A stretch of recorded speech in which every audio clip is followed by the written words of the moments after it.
Salut à tous, c'est Robin de la Bible du VTC. Bienvenue à vous sur cette nouvelle vidéo. Aujourd'hui, ça me fait énormément plaisir de partager cette vidéo avec vous parce que j'ai eu l'opportunité de faire un interview avec un de mes clients qui s'appelle Monsef. Monsef qui démarre dans l'activité VTC et qui a eu l'opportunité, et ce n'est pas une opportunité, c'est un passage à l'action, d'obtenir son financement à 100% alors qu'il n'avait pas commencé son activité VTC. Ce que je vous propose sans plus attendre, c'est qu'on passe de l'autre côté. C'est un interview qui dure à peu près 40-45 minutes. Vous allez apprendre énormément de choses qui vont pouvoir simplement vous motiver, qui vont pouvoir vous inspirer et tout simplement qui vont pouvoir vous faire prendre conscience qu'aujourd'hui, dans le milieu du VTC, n'importe qui peut être propriétaire de son véhicule, n'importe qui peut avoir son financement. Financement qui signifie quoi? Qui signifie que vous allez pouvoir maximiser votre rentabilité, minimiser vos charges et du coup gagner tout simplement plus d'argent. Sans plus attendre, abonnez-vous à la chaîne YouTube en cliquant juste en dessous. N'oubliez pas d'activer les notifications et on se retrouve tout de suite de l'autre côté. C'est parti!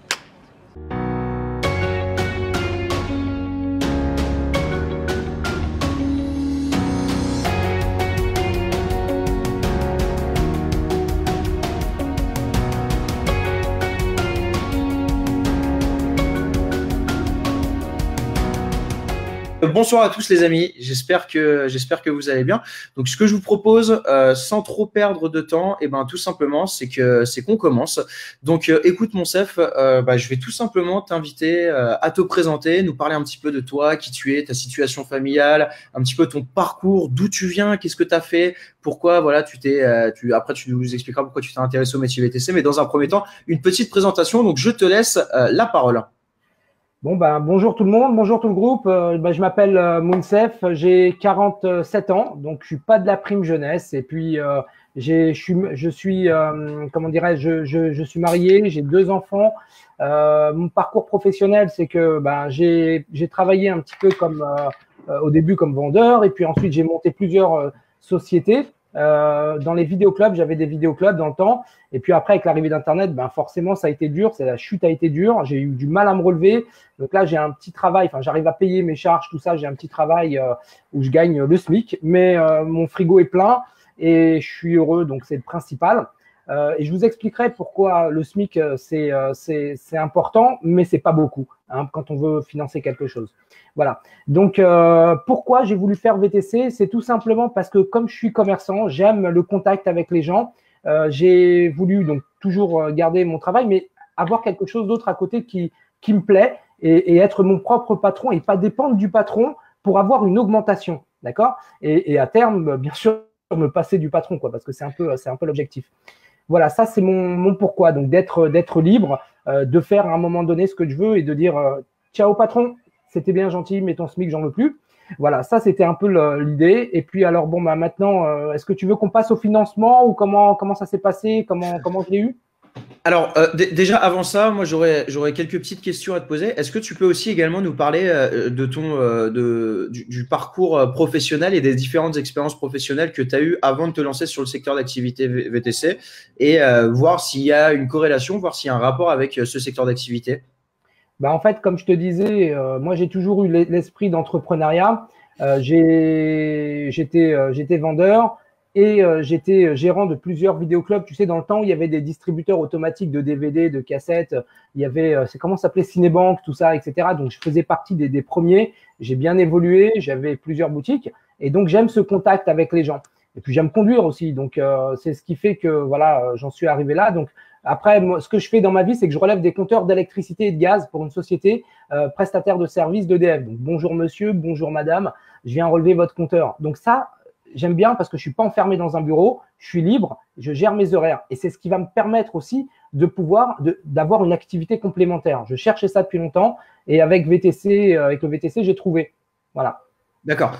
Donc là, en fait, juste pour bien reposer le contexte, tu as déjà donc une activité principale pour le moment et tu souhaites donc te lancer dans un premier temps sur le secteur du VTC comme voilà une activité secondaire pour complémenter un petit peu ton activité principale. Et à terme, l'objectif, si ça se passe bien, ça serait potentiellement de muter, de virer totalement sur l'activité VTC que tu souhaiterais développer à terme. C'est un peu ça la stratégie, si je me trompe pas. Effectivement, tu as tout à fait raison.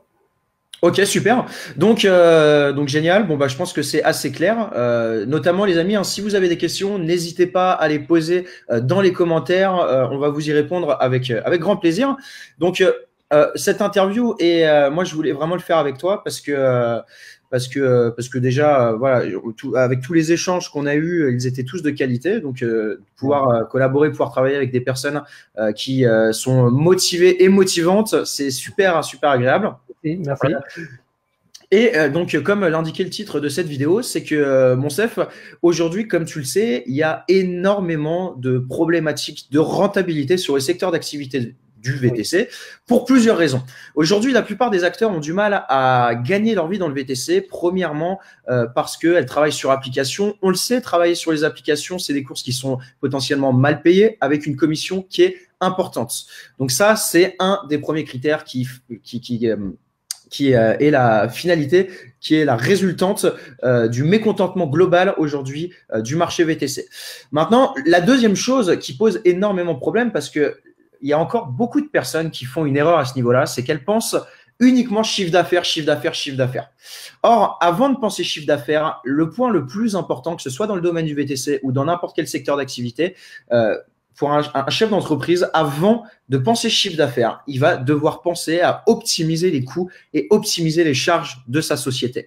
Et la première charge de société pour un VTC, c'est la plus importante. Ça concerne son outil de travail qui est donc la stratégie d'acquisition de véhicules.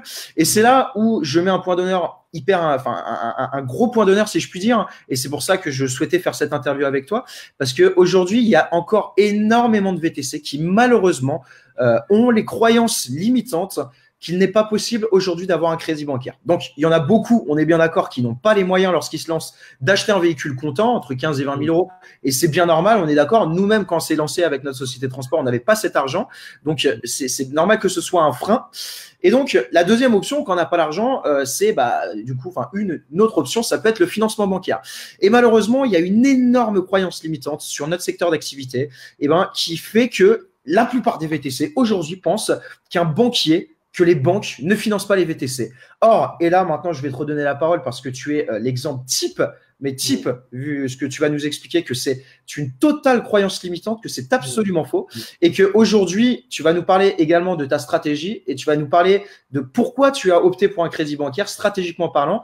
Donc, voilà, je vais te laisser prendre la parole. J'aimerais bien que tu nous expliques déjà dans un premier temps pourquoi tu as voulu faire un financement et dans un second temps, est-ce que tu peux nous expliquer comment ça s'est passé pour que tu puisses inspirer les gens, pour que tu puisses leur faire prendre conscience qu'aujourd'hui, n'importe qui peut avoir son financement bancaire.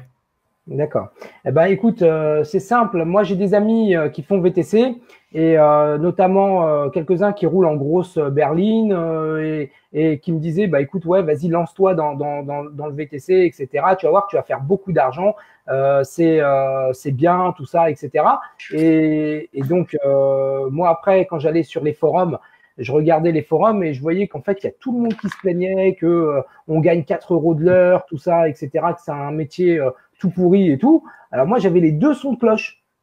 Alors, je me suis dit, bon, avant de me lancer dans quelque chose, parce qu'avec le temps, on apprend, j'ai pas 20 ans, j'approche des 50 ans quand même. Donc, j'ai voulu savoir. Donc, qu'est-ce que j'ai fait?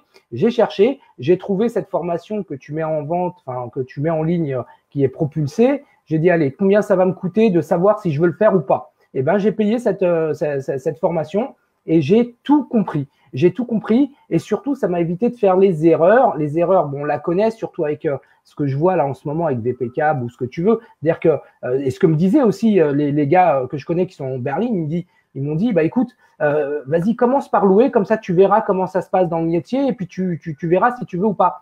Et en fait, j'ai compris un truc en voyant ta formation qui est vraiment géniale et bien détaillée. Hein, c'est pas de la pub que je te fais, c'est vrai.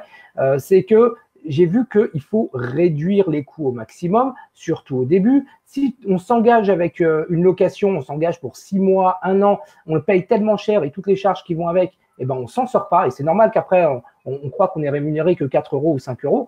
Et j'ai dit, OK, let's go. Donc, je vais passer par un financement bancaire. Alors, comme je l'ai dit, moi, je gagne le SMIC, j'ai un loyer à payer, un gros loyer à payer, j'ai quand même 2 enfants à nourrir. Si tu veux, en capacité d'endettement, c'est quand même tendu. Quand tu vas voir la banque, tu dis, il voit ton train de vie, il dit bon, il veut un véhicule à 20 000 balles. Bon, bah, non, tu vois. Donc, il fallait que j'ai un business plan et c'est ce que j'ai eu grâce à ta formation. Donc, moi, ce que j'ai fait, c'est que directement, j'ai étudié ta stratégie, mais à fond. Donc, j'ai étudié le business plan, comment tu l'as bien détaillé, le bilan prévisionnel d'exploitation, comment l'expliquer. Alors, comme j'étais avant gérant de société, c'était beaucoup plus facile pour moi, je l'admets, mais il fallait complètement personnaliser ce business plan. Ce que j'ai fait, d'ailleurs, je vais te dire, je l'ai apporté, il est avec moi, là, il est là, tu vois, c'est un simple bouquin que j'ai acheté à 3-4 euros, tu vois, où tu mets des feuilles dedans. Voilà, bien sûr, bien sûr. Donc, on est d'accord, je te coupe rapidement, Monsef, on est d'accord parce que toi, tu as une entreprise en tant que gérant, donc ça, c'est déjà un avantage. Mais on est bien d'accord qu'aujourd'hui, pour une personne voilà, qui n'a pas eu ce type d'expérience-là, on est bien d'accord que c'est à la portée de tout le monde. Donc, alors, effectivement, que ça soit la réalisation d'un business plan et de prévisionnel, c'est vrai que si vous ne savez pas le faire, vous pouvez, ça va être compliqué. Mais nous, justement, c'est ce qu'on a fait, c'est qu'on vous a mis à disposition une base de travail, une première base qui est quand même voilà assez qualitative. Mais l'idée après derrière, parce qu'il y a aussi beaucoup de personnes qui vont aller acheter des business plans ou des prévisionnels et qui les personnalisent pas et du coup qui comprennent pas aussi ces documents-là. Donc moi, de ce que j'ai bien compris, c'est que toi aussi, il y a eu un vrai travail de profondeur sur la personnalisation de ces documents-là pour que tu puisses t'en imprégner en fait de ton histoire, de ton vécu, etc. Mais complètement, parce que si tu sais ton business plan, il est basé sur 2 personnes, Hamza et toi. Et vous parlez en fait de la société. Donc déjà, il fallait le personnaliser et le mettre, si tu veux, au singulier. Donc c'est ce que j'ai fait. Et c'est comme ça qu'on s'imprègne en fait, quand on l'étudie à fond. Tu vois, et puis c'est pas parce que j'étais chef d'entreprise que je sais l'expliquer, parce que c'est très bien détaillé dans ta formation. Donc ça coûte rien. Donc moi j'ai fait ce business plan, j'ai pris ton business plan et voilà, je l'ai personnalisé. Enfin il est comme ça et je l'ai juste mis au singulier. Et si tu veux, quand le banquier il a vu ça, il s'est dit bon ben voilà, déjà c'est un bon point, j'ai un bon outil de travail et j'arrive avec une longueur d'avance par rapport à tous ceux qui le font. Donc je l'ai vraiment étudié. J'ai fait surtout plusieurs visionnages du speech que tu fais avec Hamza quand tu es face au banquier et ça m'a vraiment aidé, vraiment. Ouais. Voilà, donc j'avais une préparation mentale, c'est-à-dire quand j'y allais, je me disais bon, de toute façon, j'ai rien à perdre. J'avais pris plusieurs rendez-vous, je me suis lancé, je suis passé à l'action, j'ai pris le rendez-vous avec plusieurs banques. La première que j'ai été voir, c'est le CIC parce qu'elle est en bas de chez moi. Et puis j'ai dit ok, je vais tester avec celle-là, je vais faire mes armes avec celle-là pour pouvoir ensuite monter de niveau et prendre de l'expérience pour pouvoir mieux argumenter avec les autres. Et boum, d'ailleurs, c'est la première qui m'a fait. Ouais, et je tiens à préciser, ça tu nous l'avais dit, mais enfin moi je le sais aussi, parce que je savais pas de quelle banque précisément il s'agissait, mais maintenant que tu le dis, et je le sais, c'est que le CIC normalement finance pas les VTC, faut le savoir en plus. Hein.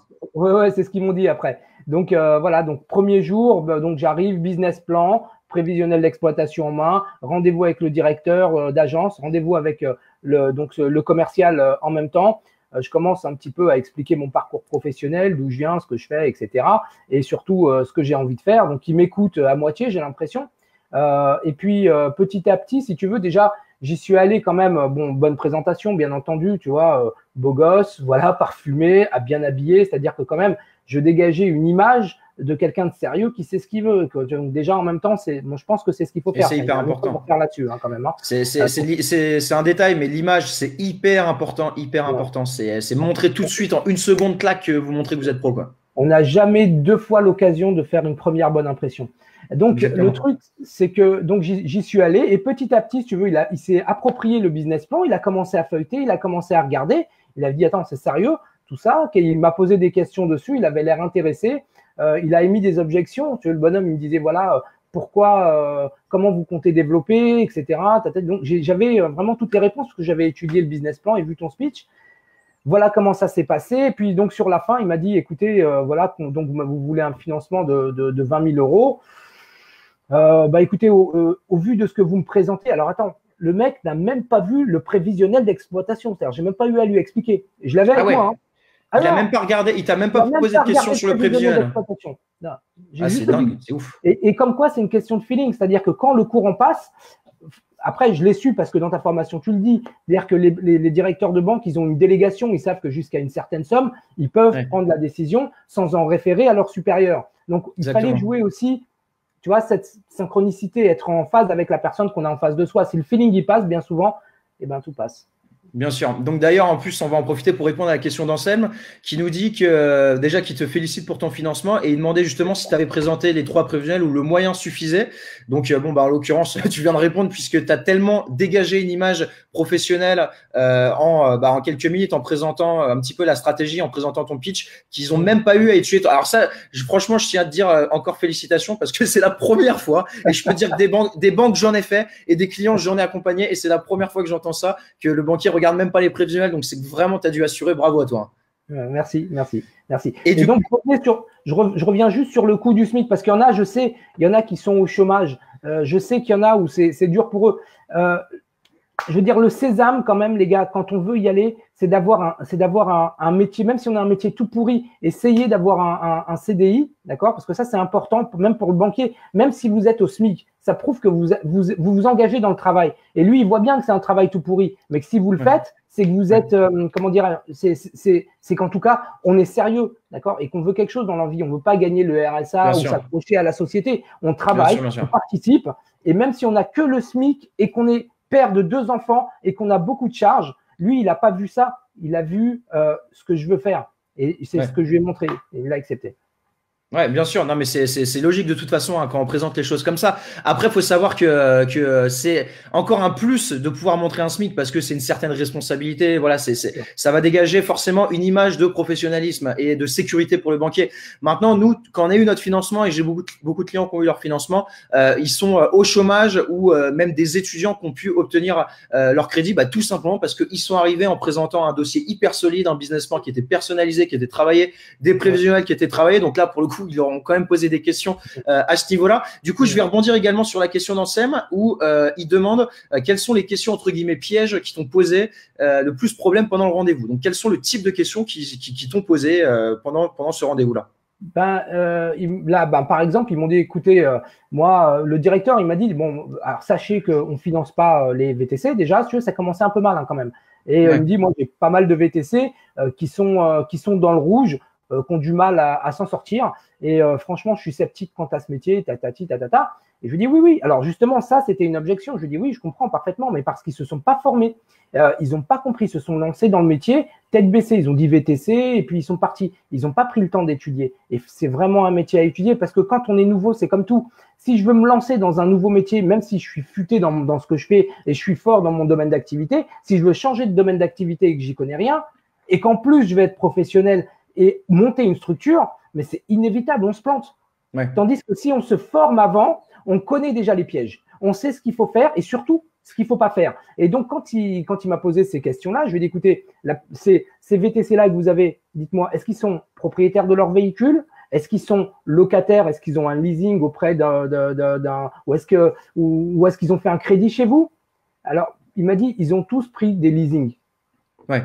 Où ils louent des véhicules. Je dis voilà, moi c'est pas ce que je veux faire. Vous voyez, il y a un delta rien que sur l'année, comment ça s'appelle, la marge que je peux dégager par rapport à un loueur. J'ai pas besoin. Il m'a fait une autre question piège aussi à la fin. Alors ça c'était marrant. Il m'a dit mais alors pourquoi vous prenez pas une bonne berline? Je lui ai dit mais non, mais je crois que vous avez, je sais que vous avez compris et vous me posez cette question-là. Moi je vous dis je veux minimiser mes frais et maximiser mes gains pour pouvoir réinvestir. Parce que je cherche une banque qui soit partenaire. Je ne veux pas simplement ouvrir un compte. Avec vous, je vois loin. Si vous comprenez ce que je suis en train de vous dire, c'est que vous êtes un partenaire. Voilà. Ça lui a bien plu. Ouais, ça m'étonne pas du tout si tu l'as présenté comme ça. De toute façon, c'est vraiment la stratégie qu'il faut bien comprendre, hein. Tout ce qui est location, tout ce qui est LOA, les amis, il faut vraiment éviter. Vous avez la possibilité, et puis là, Monsef vient de vous le prouver, hein, vous avez la possibilité d'obtenir votre financement à 100%. Maintenant, la stratégie globale, c'est vraiment d'être propriétaire de son véhicule ou déjà dans un premier temps. Alors, tu vas nous parler un peu plus en détail du montant, du taux d'intérêt, etc. Mais la stratégie globale, l'idée, c'est vraiment d'avoir un véhicule que vous allez rembourser le moins possible, entre 200 et 300 euros par mois avec un kilométrage illimité. Si par exemple, vous avez envie de mettre 2 chauffeurs sur le véhicule et de l'exploiter à son maximum, ça vous coûtera seulement 250 ou 300 euros par mois. Contrairement à un véhicule en location où de base, vous allez payer près de 1500 euros par mois. Si vous voulez mettre un deuxième chauffeur, donc où ça va aller jusqu'à potentiellement 10 000 km par mois, je vous raconte pas à combien ça va vous revenir parce que vous allez être facturé au kilomètre supplémentaires. Donc ça, c'est vraiment la chose principale. Et le deuxième point qui est très important, c'est qu'il y a aujourd'hui beaucoup de personnes qui font l'erreur de vouloir commencer dans une top voiture, une classe E, 50 000 euros, etc. Et ça, c'est une grosse erreur parce que dans un premier temps, à preuve du contraire, vous allez travailler sur application. L'idée, c'est de se roder sur application, c'est de s'en servir comme d'un tremplin pour commencer à réinvestir dans une flotte de véhicules plus importante, à la rigueur dans des véhicules de plus haut de gamme, et ensuite de travailler avec votre clientèle privée, d'accord? Et ça ne sert à rien d'investir dans un véhicule qui coûte 30, 40, 50 000 euros si vous travaillez sur application, parce que vous ferez exactement le même chiffre d'affaires que le mec qui a acheté un véhicule, en l'occurrence à 11 000 euros. Et maintenant, on va rebondir sur ça et tu vas nous expliquer un petit peu le montant du crédit que on sait qu'ils t'ont accordé jusqu'à 20 000 euros. Maintenant, stratégiquement, c'est intéressant que tu nous parles de toi, tes choix, quel type de véhicule, à quel prix, quel taux d'intérêt tu as eu avec la banque, etc. Et puis après, on va parler un petit peu de la stratégie. Ensuite, comment tu comptes exploiter ton véhicule. Alors, je vais d'abord parler du taux d'intérêt, si tu veux bien. Parce que moi, j'ai eu des gens qui sont bien intentionnés sur des groupes VTC qui m'ont dit, mais et que je vois et qui me disent oui, mais tu vas prendre, alors parce que je suis musulman, donc ça me touche, je suis obligé d'en parler, qui me disent tu vas prendre un crédit. Tu vas prendre un crédit, c'est pas bon parce qu'il y a riba et tout, c'est-à-dire l'usure, etc., etc. Je comprends parfaitement et en plus, j'intègre ça et je l'accepte. Donc, effectivement, il y a un taux d'intérêt. Maintenant, ce taux d'intérêt, je vais te le dire, il est à 1,75%. D'accord? 1,75% aujourd'hui. C'est rien. Non, c'est rien du tout. D'autant que ce que j'ai vu, moi, c'est que l'inflation est à 1,85 sur l'année précédente. Ça veut dire qu'en achetant mon véhicule, je gagne de l'argent. Ouais. Tu vois? Donc, j'ai pas ce problème-là de me dire intérêt, pas intérêt. D'autant que quand je l'achète, ce véhicule, il est à moi. C'est comme quand on loue comme je loue un appartement, on loue un appartement, en fait, on paye un crédit à vie. Tandis que quand on l'achète, il y a un moment donné, on a complètement fini de payer, il est à nous, on ne paye plus. On peut partir en vacances, on économise sur les loyers. Et c'est pareil pour la voiture. Donc, mon véhicule, ce que je vais choisir comme véhicule, il y a deux types de véhicules sur lesquels j'ai mon cœur balance. Soit une Peugeot 508 SW, parce que c'est bien pour partir en vacances déjà avec mes enfants. Et c'est surtout pour aller à l'aéroport, quand les gens ont des bagages, pour pouvoir fidéliser une clientèle privée, je veux dire de proximité à qui j'aurais donné ma carte, qui me connaissent, qui se disent bon on a des bagages, lui on peut compter sur lui, il a une voilà. Et diesel, ça me fait chier parce que je préfère l'hybride. Mais en même temps, à 11 000 euros, pourquoi je dis 11 000 euros? C'est parce que là, vraiment, on arrive à du 200 euros par mois. Je veux dire, c'est que dalle. Donc, c'est pas, ça permet de rentabiliser. Ou alors, sinon, une Toyota Auris hybride, break, qui elle serait aux environs de 14 000 euros. Et je préfère celle-là, il faut que je la trouve, c'est tout. Ouais. Ok, super. Génial. Avant de continuer, on va en profiter pour répondre aux petites questions qu'on nous a posées. Donc, il y a Chris déjà qui te félicite. Lui, il a eu un rendez-vous avec l'ADI. Donc, l'ADI, comme on le sait, c'est plus, c'est pour les personnes qui n'ont pas accès au crédit bancaire. C'est pour tout ce qui est sans revenu, interdit bancaire, etc. Il finance jusqu'à 10 000 euros. Il y a un fort taux d'acceptation des dossiers avec l'ADI. Le problème, c'est que le taux d'intérêt, il est genre à 6-7%. Voilà. Donc, voilà. Et donc, du coup, il a quand même dit qu'ils étaient impressionnés de son dossier. Et ils attendent de voir si une banque finance. Il a rendez-vous avec la Banque Populaire le 2 avril. Donc, tu nous tiendras au courant, Chris. Bravo, Chris. J'espère que ce sera positif. J'espère. Yes. Bah oui, il n'y a pas de raison que ça ne le fasse pas de toute façon. Après, on a Aurel qui nous dit, moi, le courant est passé tout de suite avec deux banques qui étaient prêtes à me financer juste avec le business plan et le prévisionnel basique. Donc, super pour Aurel.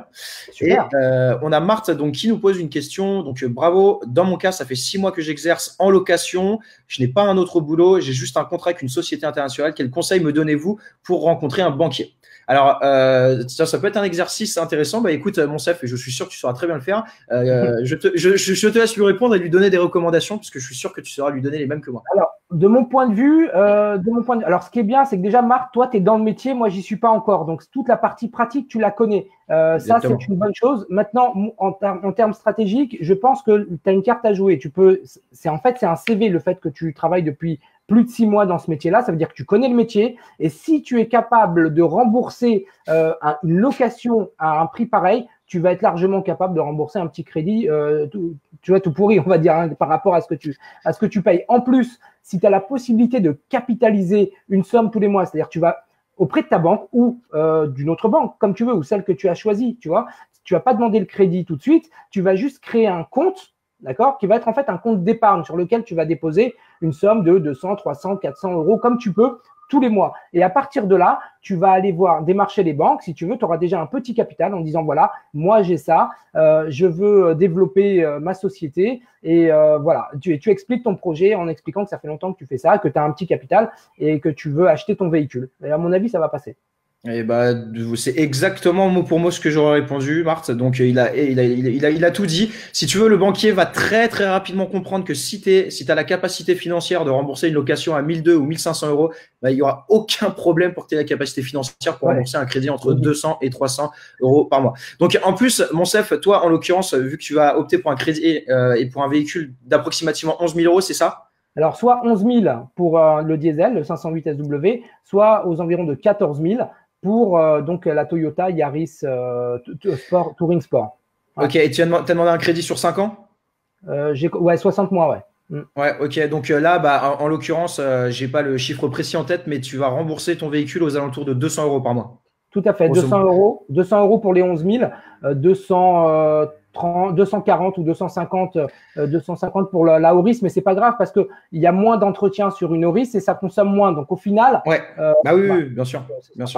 Moi, la petite recommandation que je pourrais te donner, je te recommanderais plus de partir sur la Auris, la Toyota, parce que c'est hybride, parce que c'est un gros véhicule, parce que Toyota c'est une marque fiable. Oui. Tu vas faire une réduction au niveau du carburant, tu vas faire une réduction au niveau de l'entretien du véhicule. C'est plus agréable pour les passagers parce que le véhicule est spacieux, donc tu vas pouvoir faire sans problème des courses à aéroport en mettant plusieurs bagages à l'arrière du véhicule. Et vu que c'est un véhicule qui est hybride, c'est un véhicule que les clients vont apprécier parce que c'est silencieux et c'est un avantage de négociation pour ta future prospection commerciale de clients de B2B. Quand tu vas aller chercher un contrat avec une société et que tu dis, par exemple, j'ai une flotte de 508 ou alors j'ai une flotte de Toyota hybride, et ben, ils vont largement préférer la flotte de Toyota hybride parce que aujourd'hui, on est dans une démarche éco-citoyenne. On essaie de s'instaurer dans une démarche écologique pour essayer de limiter les dégâts. Et ça, il y a beaucoup de sociétés qui sont très sensibles à ce niveau-là. Et de toute façon, je pense que tu l'as, mais on se doit d'avoir une responsabilité écologique et éco-citoyenne, sachant qu'on est des acteurs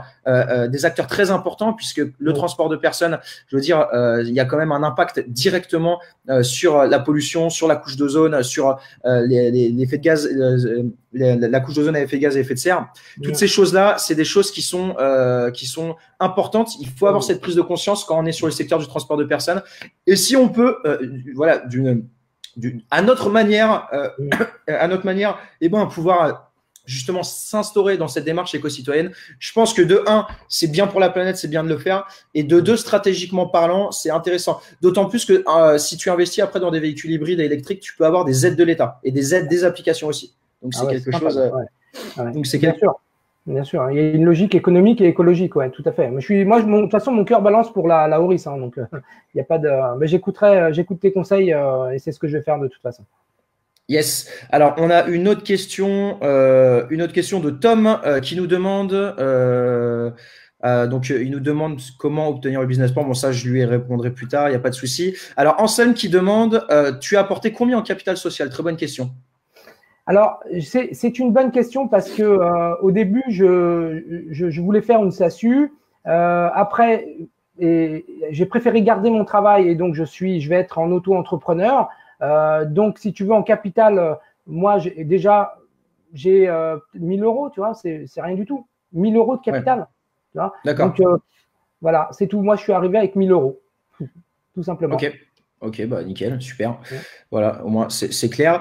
Donc on a également Petit Filou qui nous demande une question par exemple sur chaque course que je fais avec de la clientèle privée. Si je redonne 5 euros à chaque fois à une association, est-ce que je pourrais le déduire des impôts de mon entreprise? Alors oui, si tu donnes, donc je réponds à sa question parce que je connais la réponse. Effectivement, tout ce que tu donnes à des associations des associations à but non lucratif, effectivement, tu pourras déduire ça des impôts. Donc après, je sais pas si c'est une stratégie, je sais pas quelle est la stratégie à ce niveau-là, mais effectivement, c'est quelque chose que tu peux faire. Pour avancer dans l'entretien et bientôt le conclure, est-ce que tu pourrais nous parler un petit peu de ton plan d'action sur les 6 prochains mois et sur les 12 prochains mois dans le cas où tu comptes faire du VTC de ton activité principale. Est-ce que tu peux nous expliquer tes différents leviers que tu vas actionner pour te développer et pour essayer de faire en sorte que tu aies une croissance exponentielle avec ta société de transport? Alors, ce que je vais faire, c'est que je vais aller au plafond de ce que m'autorise l'auto-entrepreneuriat. Ça veut dire que on a le droit à 33 200 € par an qu'il ne faut pas dépasser. Voilà. Et donc, je vais bien entendu arriver à ce plafond-là que je vais conjuguer avec mon salaire, ce qui va faire environ un peu plus de 4 000 € par mois donc de salaire. Ça va me permettre après, justement, vis-à-vis du banquier, de pouvoir investir sur plusieurs véhicules et là, de monter en gamme. Au bout de ça c'est mon objectif au bout d'un an. D'accord. Maintenant, au bout de 6 mois, 6 mois, ça va être de capitaliser et puis de banquer, tout simplement. Voilà, il n'y a rien d'autre. Hein. D'accord. Donc, c'est important de le notifier parce qu'on ne l'avait pas dit. Donc, tu souhaites commencer en tant qu'auto-entrepreneur. Et ça, c'est effectivement ce que je recommande pour une personne qui fait ça en activité secondaire, qui a déjà une activité principale. Ouais. Et après, est-ce que tu as déjà pensé à ta structure juridique lorsque tu allais passer en activité à temps plein? Oui. Alors, mais si je devais pas faire l'auto-entrepreneuriat et si j'étais, par exemple, je touche le chômage. Imaginons que si j'avais été au chômage, c'est une SASU que j'aurais montée. Pourquoi? Parce que ça m'aurait permis d'avoir l'ARE, de continuer à garder mon chômage pendant 15 mois, 15 à 18 mois, et donc de pas toucher d'argent du tout de l'entreprise, et puis de vivre avec quelques frais de l'entreprise. Et puis la SASU, ça permet en fait en fin d'année soit de réinvestir tout l'argent qu'on a gagné, ce qui est la chose à faire hein, de toute façon, soit de se prendre des dividendes si on se dit de toute façon je veux vivre qu'avec une voiture. Voilà. Et surtout comme ça on est beaucoup moins taxé quand on prend des dividendes. Voilà. Ouais. Ok, super. Voilà, pour rebondir sur ce que tu as dit, voilà, ça c'est quelque chose que j'explique en détail dans le programme Propulsé sur le plan d'action à partir du moment où de toute façon tu vas vouloir te lancer à temps plein, sur le plan d'action à mettre en place concernant le développement. Mais l'idée c'est très rapidement de mettre un deuxième chauffeur, voire de mettre 2 chauffeurs sur ton véhicule, d'utiliser des leviers sur les économies concernant la rémunération. Donc là je parle de la FPR, de toutes ces choses-là que tu as dû voir concernant de tes chauffeurs. Enfin on va pas rentrer dans le détail ici, mais l'idée c'est vraiment de maximiser en mettant 2 chauffeurs par véhicule, en gardant ce levier d'économie. Donc, du coup, avec le financement bancaire, donc du coup, ça provient à 200 € par mois par véhicule. Tu vas pouvoir très rapidement, quand tu seras à temps plein, tu vas pouvoir très rapidement, au bout de simplement 3-4 mois, réinvestir dans un deuxième véhicule. Mais en fait, nous, ce qu'on avait fait à nos débuts, et très rapidement, nous, on est monté une flotte de 10 véhicules assez rapidement. En fait, on avait un premier véhicule, on l'a exploité grâce à la stratégie FPR, grâce à plein de choses. En seulement quelques mois, on a pu racheter directement un deuxième véhicule. Et là, ce qu'on a fait directement le mois suivant, puisque le banquier voyait bien qu'on était rentable, on a demandé un crédit de 50 000 € et là, on a réinvesti dans 3 bagnoles directement. Voilà. Ah ouais, carrément. Nous, on était en un an, on a réussi à acheter 10 véhicules propriétaires. Ouais. Énorme. Donc ça, c'est quelque chose qui est tout à fait possible.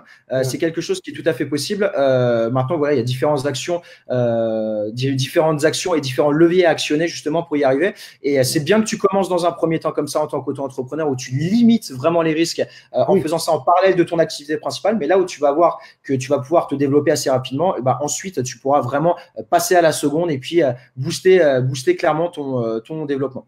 Bien sûr. L'idée, c'est de, quand j'ai fini l'auto-entrepreneur, c'est d'être au chômage. Et une fois que je suis au chômage, de créer la SASU et de profiter de mon chômage pendant 15-18 mois et d'augmenter le chiffre d'affaires et de passer et d'utiliser le plan d'action que tu décris très bien dans ta formation.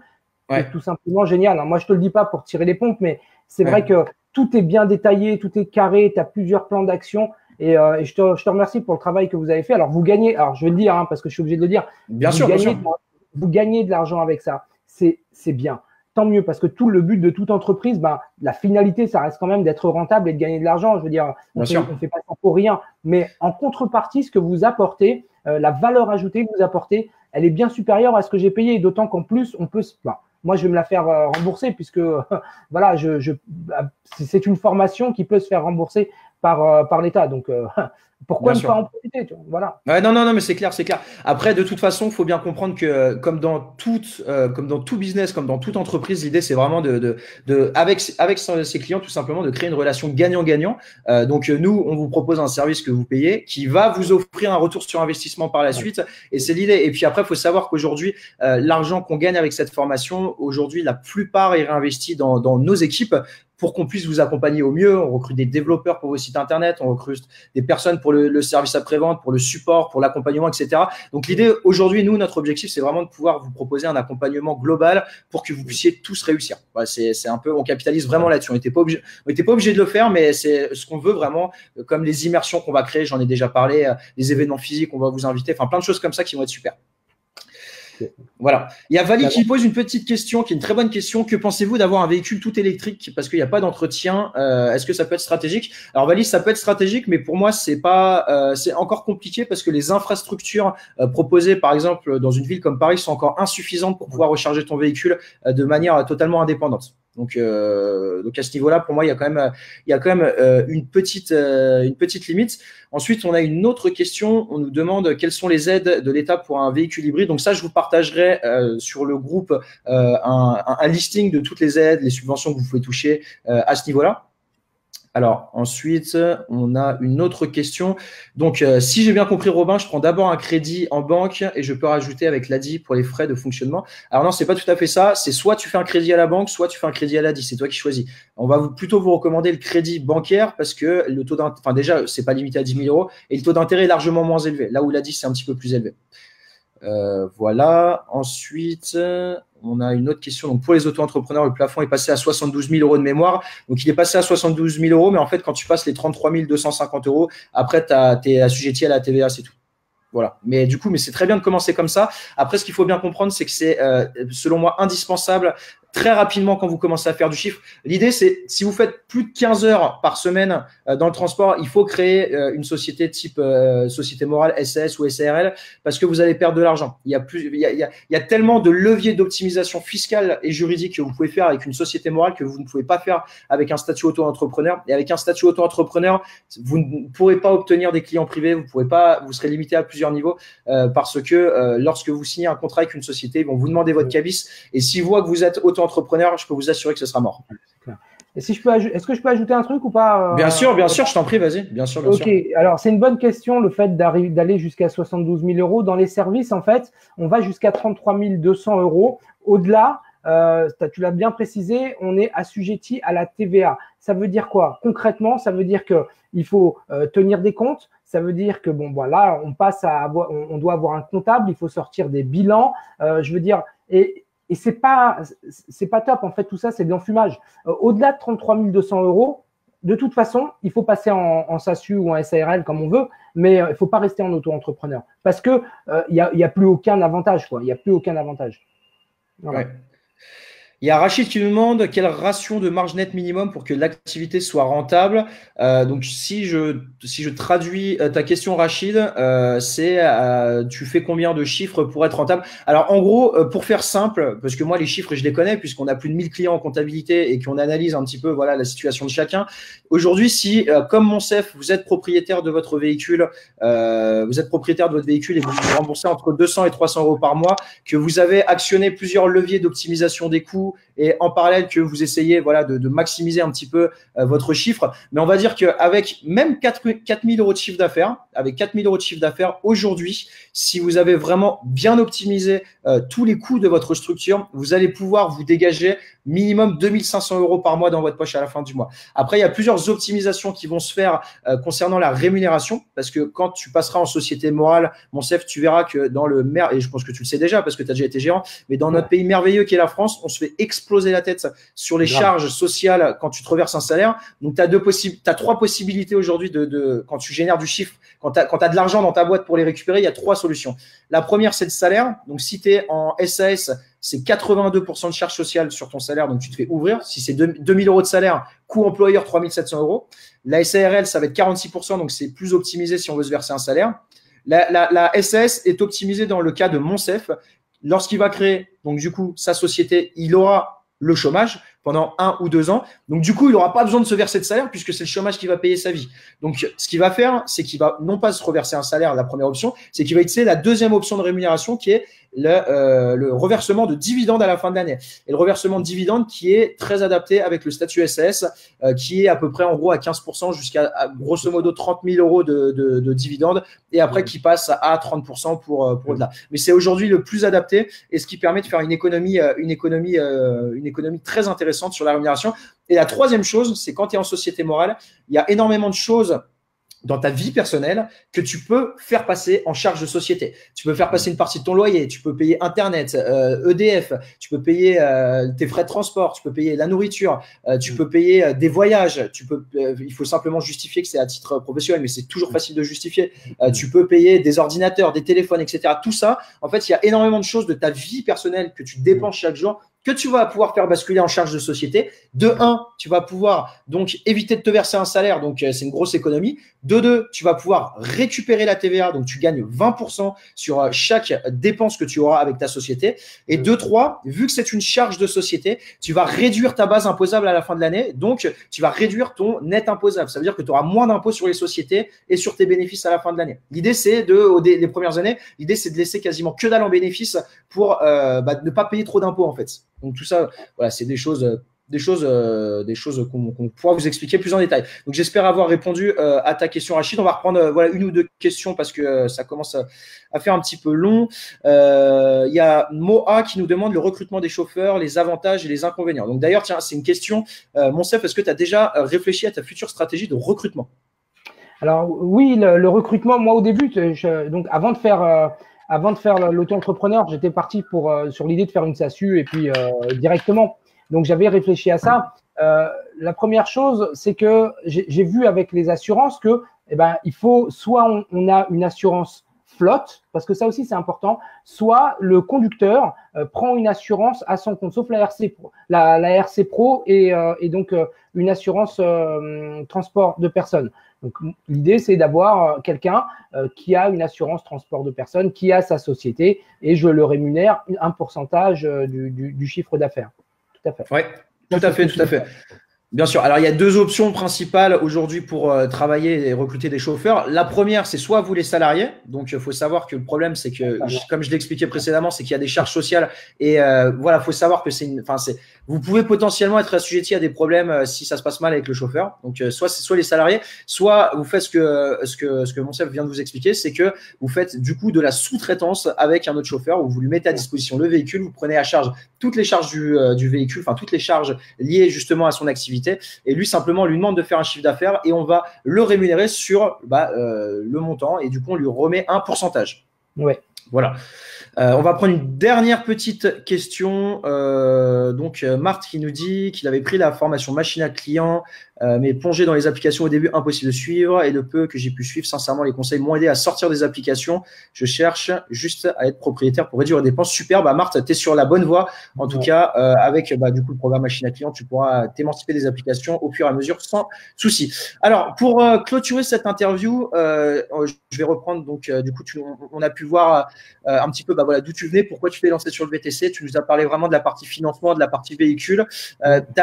Également, tu m'avais parlé donc d'un point qui est selon moi extrêmement important et c'est la nécessité de se former. Est-ce que tu pourrais, parce qu'aujourd'hui, moi, je voulais vraiment faire cette interview avec toi parce que on voit que tu es dans cette volonté d'apprendre, on voit que tu as cette capacité de remise en question perpétuelle et un entrepreneur doit savoir faire preuve d'humilité et doit savoir se remettre en question chaque jour pour avancer. Et ça passe par la formation. Nous, tu as pu le voir, on avait échangé, nous, on est parti aux États-Unis au mois de janvier. Pendant 2 semaines, on a bouffé des formations, des conférences par les plus grands dans le marketing dans le monde.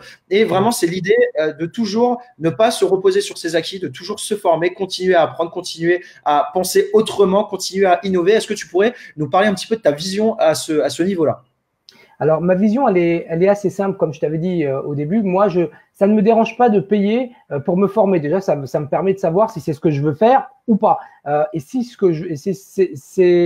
ce que je veux faire, alors je vais avancer beaucoup plus vite que si je m'étais pas formé. J'aurais dépensé, en l'occurrence, si je m'étais pas formé, j'aurais dépensé énormément d'argent. Déjà, il aurait fallu choisir sa forme juridique. Tout seul, c'est pas évident. Ensuite, j'aurais fait sûrement les mêmes erreurs que les autres, c'est-à-dire j'aurais été loué un véhicule. Voilà.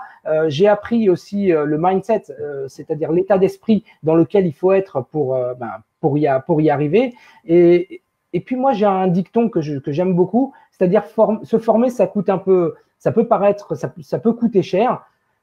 mais ne pas se former, ça peut être désastreux, ça peut être encore plus lourd financièrement, parce qu'on fait les erreurs qu'on aurait pu éviter avec juste un petit investissement. D'autant que cet investissement-là, en l'occurrence, moi, je vais me le faire rembourser par l'État, donc c'est pas un problème. Voilà ma vision des choses. Bah super, bah c'est clairement, je pense vraiment la vision qu'il faut adopter. En fait c'est simple, hein, on n'est pas obligé dans la vie de se former, mais simplement vous allez prendre beaucoup plus de temps et vous allez dépenser et vous allez perdre beaucoup plus d'argent si vous n'êtes pas accompagné par des personnes voilà qui ont déjà fait le plus gros du travail pour vous. Donc c'est nickel. Bah écoute, est-ce que tu aurais une petite conclusion, Monsef, avant qu'on clôture? Est-ce que tu as quelque chose à rajouter, un dernier petit conseil à donner à tous les autres avant qu'on clôture? Alors moi, j'ai effectivement une chose à dire déjà. Je te remercie de m'avoir accordé cette interview. Ça, c'est super sympa parce que j'ai beaucoup d'estime. C'est moi qui te remercie. Bien sûr, c'est moi qui te remercie. Et donc, ça me fait vraiment plaisir. Et surtout, je voulais passer un grand salut à toute l'équipe de la Bible, du VTC, du groupe Elite. On est tous ensemble et on avance et on va gagner. Yes! Yes, c'est bon ça. Voilà, c'est ce genre d'état d'esprit, cette motivation qu'on veut voir, qu'il faut qu'on ait tous ensemble. Et je le répète, ensemble, seul on va vite, ensemble on va loin. Et l'objectif, c'est d'aller vite et loin ensemble. Merci à vous les amis pour cette interview. Si vous avez des questions, n'hésitez pas à les poster dans les commentaires en dessous. On se fera un plaisir d'y répondre. Merci énormément, Monsef, pour cet entretien, la qualité de cet entretien. J'ai pris beaucoup de plaisir à faire ça avec toi. Et puis, de toute façon, on aura l'occasion de se revoir tous ensemble très bientôt. Je vous dis à très bientôt, les amis, et on vous souhaite une excellente soirée. Bye bye et bon week-end à vous. Salut, les gars. Ok, c'est bon, on arrive au bout de cette interview. Vous avez pu voir l'énergie absolument incroyable que dégageait Monsef. C'est vraiment une personne que je porte dans mon cœur, tout simplement parce que c'est un entrepreneur qui ne se limite pas à ses croyances limitantes. Donc aujourd'hui, la seule leçon que je peux vous donner, c'est que tout est possible. Il suffit de passer à l'action, il suffit d'être accompagné et il suffit de le vouloir. Si vous voulez recevoir une formation de 3 jours où je vous explique comment générer un maximum de chiffre d'affaires et tout simplement une société rentable, vous cliquez sur le lien juste en dessous et vous allez tout recevoir directement sur votre boîte mail. C'était Robin de la Bible du VTC et je vous dis à bientôt. Ciao, ciao.